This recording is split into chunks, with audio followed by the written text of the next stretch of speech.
मुख्य अनुष्ठाता, सभी father, sisters एवं सभी विश्वासी माता पिता एवं भाई बहनों, आज हम सर्वप्रथम पहला प्रसाद देने वाले सभी बच्चे पिता ईश्वर को धन्यवाद देते हैं, क्योंकि हम उन्हीं की दुआ से हम इस पावन दिन को देख सकते हैं।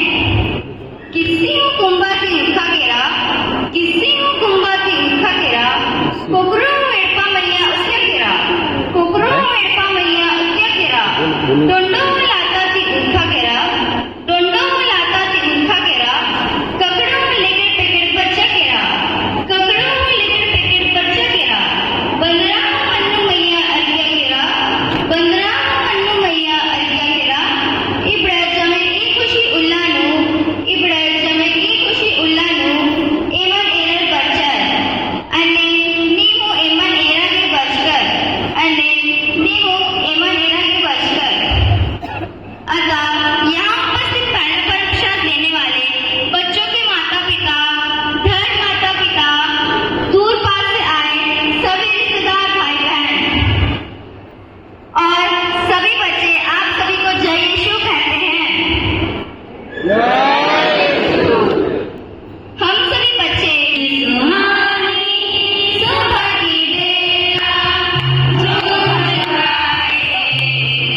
जय